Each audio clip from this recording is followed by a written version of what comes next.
Latino men refusing to go to college and actually use their freaking brains because all they know is their mommies. So I saw this video, and while I agree with a good amount of the points that she was making, I feel like other points are very reductive, or they're lumping everything together like it's the same thing when it most certainly is not, such as saying CBP, military, ICE, police is all the same thing. These are all separate entities with different types of functions, and the motivations to join these types of agencies varies greatly, you know?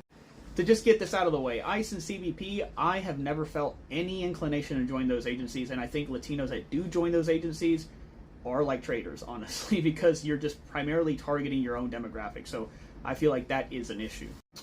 Regarding the military, there are a lot of reasons why a Latino may join the military, but more often than not, you can legalize faster if you are a green card holder. I myself served the military, I'm a veteran, and it did legalize me faster. Other Latinos use it because it legalizes their parents faster, and they can skip some procedural barriers. Regarding the police work is a good profession. It can pay pretty well. It has a lot of good benefits. And I would say that we would probably want more minorities in policing to be able to change structures. I know police are not perfect. I know there are problems as far as like accountability, sometimes abuses, things like that, but change has to happen also within. And if there's only people of other demographics in policing minus us, I feel like that's a problem. You want to have your own population represented in a police force. Now, regarding as to the psychology of a Latino, why would they want to join ICE and CBP?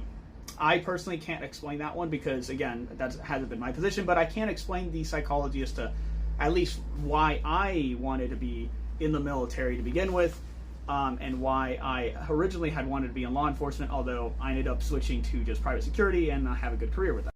And at least in my case, the reason for that is because when you grow up in a country where you are hyper-criminalized, you're seen as scum from a default perspective already, and you constantly are berated and made to feel like you're inferior your whole life, you want that abuse to stop.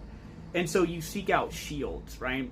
And so the way I saw it is when I was younger and I would constantly get this shit growing up all throughout middle school, high school, and the whole 9 yards, I was like, I want to do a profession which is going to bring me respect to where I'm not going to get this constant abuse, right? I want a shield. I want some armor, right? And so I saw that everybody treated military that way here in the South. Same thing with police officers, that inherent respect, right? And so that is a huge reason why I wanted to go for those roles, because I was like, oh, well, if I can do this type of role, then the abuse is going to stop. I can finally have a shield over me,